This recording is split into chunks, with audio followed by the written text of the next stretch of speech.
Okay, well, Natalie. So we next have Natalie Purschwitz, who is, we're actually going across Canada to the West Coast, to Vancouver. And Natalie is an artist and designer. Her research draws on modes of making that include collecting, accumulating, arranging, editing, and transforming materials. She's curious about the ways that landscapes are shaped by humans and non-humans through systems of organization, networks of support, and ruptures within these systems. Her work seeks out spaces between art and design, performance and daily life. Her visual art practice is materially motivated and driven by curiosities in anthropology, archaeology, human-nature relationships, morphology, and formal arrangement. Thinking about Earth as a complexity of materials, a location, a temporal range, a perspective, an intelligence, a system within systems, a geometric configuration, an embodiment of motion, and a life-supporting loam has become the primary substance of her research. Her work incorporates a range of media, including sculptural installations, video, performance, photography, and works on paper. By reconfiguring everyday objects and elemental substances, Natalie creates conditions for material events. And I'm so thrilled to have Natalie join us today and have us listen to her story. Jump in the basket, Natalie. Hello. Thank you Hello. for having me. Nice to see you, Lee, Philip, and Cynthia. I'm so happy to be here. So as Cynthia just said, I'm a visual artist primarily, but I'm also a designer and an educator. And I'm presenting from Vancouver today.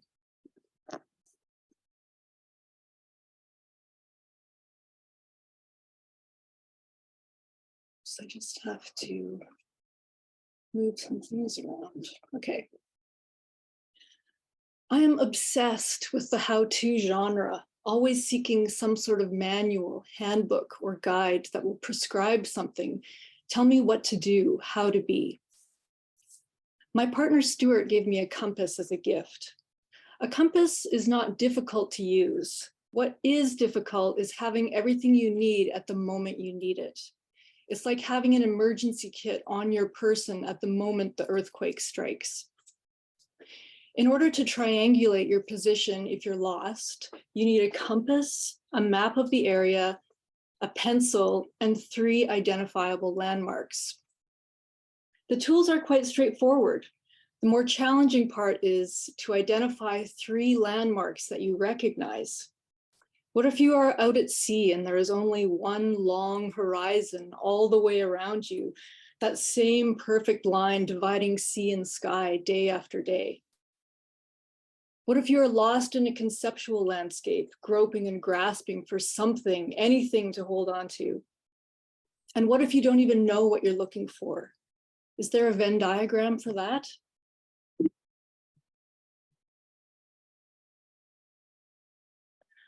This is a quote from a book by Rebecca Solnit called Hope in the Dark. Hope locates itself in the premise that we don't know what will happen, and that in the spaciousness of uncertainty is room to act.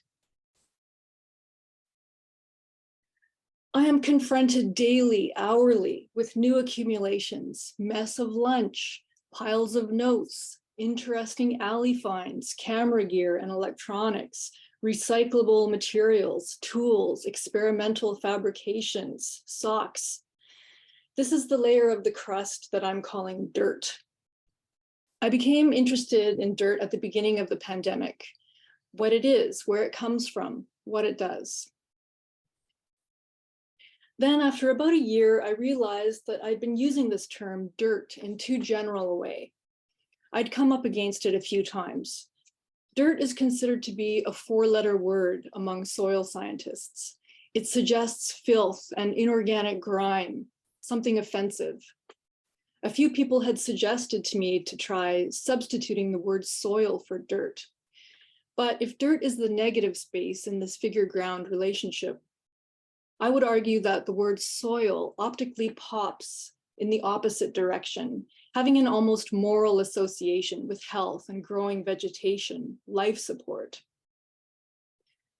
But these modes, dirt and soil, are not exclusive. There is a mutual implication that Tuck and Ree call leak, what Donna Haraway might call becoming with, or staying with the trouble, as Cynthia quoted earlier, or what Adrienne Marie Brown might call an emergent strategy. Through this process, I've come to recognize that a useful term already exists for this amalgamation, earth. Thinking about earth as a material, a location, a temporal range, a perspective, an intelligence, a system within systems, a geometric configuration, an embodiment of motion and life-supporting loam has become the primary substance of my research.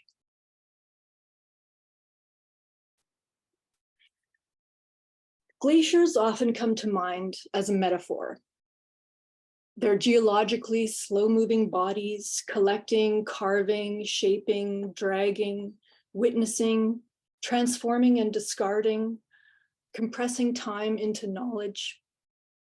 Jan Sałwicki writes, quote, geometry, like metaphor, is a form of seeing as. But unlike metaphor, geometry is uninflected by temporal awareness. It is thought cut loose from time's gravity, end quote. So I wonder if maybe geology is not just a metaphor for time. Maybe it is time, time materialized. It was my dad's idea to move to the Rockies. Shortly after my parents immigrated to Canada, my dad went on a hunting trip with a friend to the East Kootenays. My parents would end up leaving Vancouver and making a home there, where they've continued to live for more than 50 years. I remember going on hunting trips with my dad when I was a kid. There was a lot of driving on logging roads and a lot of waiting around for my dad, looking closely at moss and trees and tiny flowers, and higher up, rocks and lichen. I loved the glowing color of the lichen, growing like neon splatter paint on the gray rocks. Above the timberline, visually scanning the landscape, everything looks dull, lifeless. But a closer look reveals that the prevailing gray-brown is alive with millions of brilliantly colored organisms all striving together like a Spinozan blanket. This is a tough environment to make a go of it, even for the most resilient beings. Sometimes alliances need to be made to increase the likelihood of survival. A lichen is neither algae nor fungus, but both, living together in a symbiotic relationship.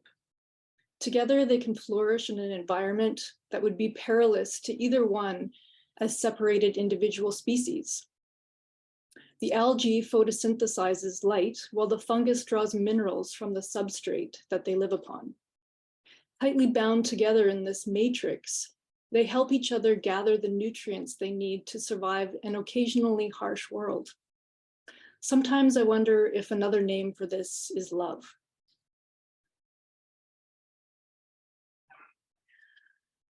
If you've ever been to the top of a mountain in the Rocky Mountains, it's very possible that you may have found or unwittingly stepped on a fossilized sea creature there. The Rockies are a young mountain range, and their jagged limestone edges reveal layers of embedded creatures, undersea life forms from hundreds of millions of years before our time. The Burgess Shale, for example, where the fossil record surprisingly reveals soft-bodied organisms preserved as a result of unique conditions not seen anywhere else. It functions like a script illustrating that the most deeply buried secrets will in time resurface on the top of a mountain for all to see. a palimpsest in an eternal manuscript.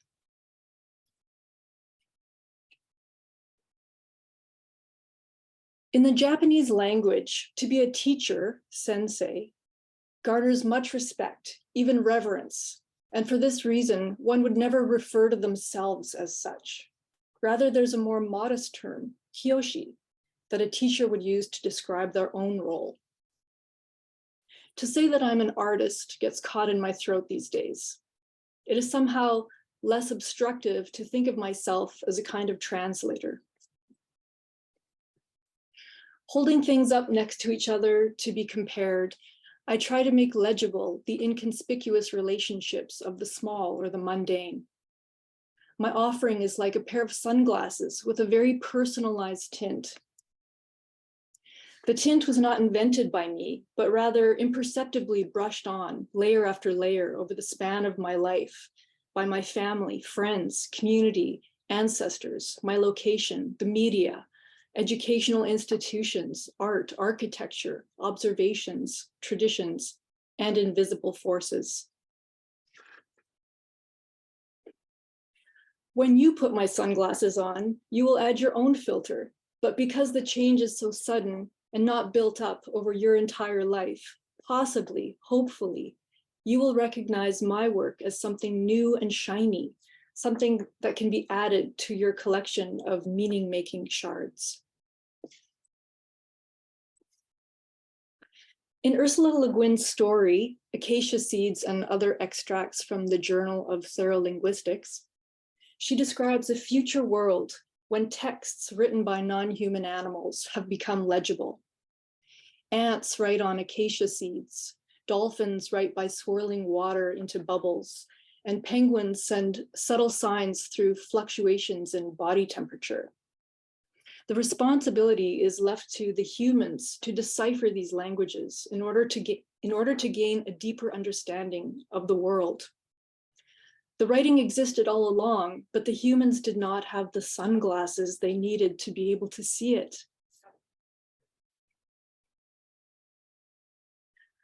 My research over the past few years has continually returned to the diagram as a kind of skeleton of understanding, an armature that can sustain the fatty substance of meaning.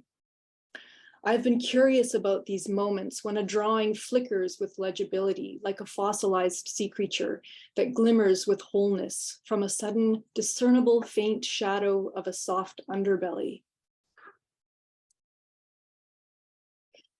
But the line between knowing and not knowing is always in flux. Just as one point comes into focus, another shifts and blurs, drifting into a periphery. And some things must be unmade in order to really see their structure. My 2021 work, Unknown Variables, was a sort of reverse engineering of a diagram, a drawing unraveling into another three-dimensional version of itself. This installation and its accompanying accoutrement was an investigation into the usual symbolic suspects, the line, the grid, the X and Y axes, and of course, the matrix. I have been thinking about the net, or the idea of a net, quite a bit, thinking about it as a double-sided economy, viewed from one side as a precarious support, and from the other side, a system of control that indiscriminately catches both the intended and the unintended. And what is a line but a path traveled or a speculative trajectory? Both mappings of temporal space with the present moment eternally caught in the fold. What I had hoped to offer with this work was a scatterplot of emergence. I was seeking and continue to seek ways to embrace the unknown, to adapt to a climate of chaos, and to elevate constellations of mystery and wonder that are hidden within the trappings of the mundane, and where momentary fragments of clarity appear between parentheses.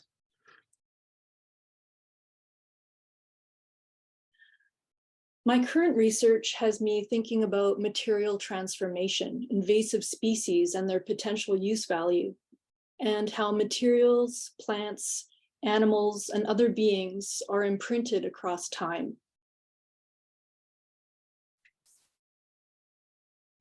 I've been making inks from foraged materials, and by foraging, I'm including the street, the trash, and the local supermarket as part of my foray.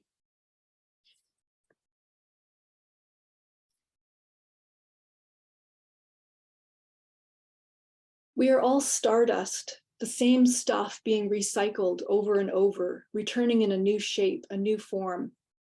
I enjoy thinking about how these things are being continually rearranged, how the landscape is transformed by human and non-human animals and other forces that are incomprehensible to us.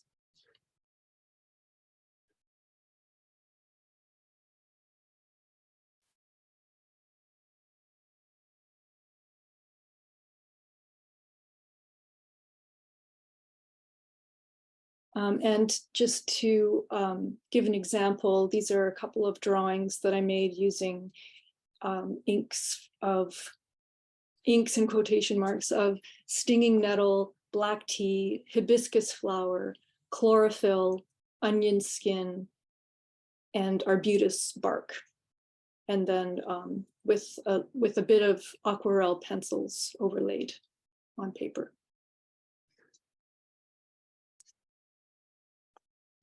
So I'll end with a quote from Olivia Lang from her book, Funny Weather.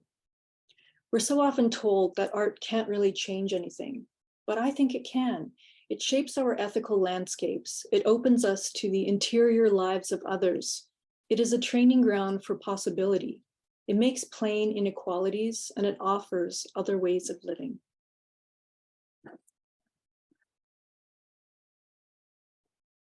Thank you.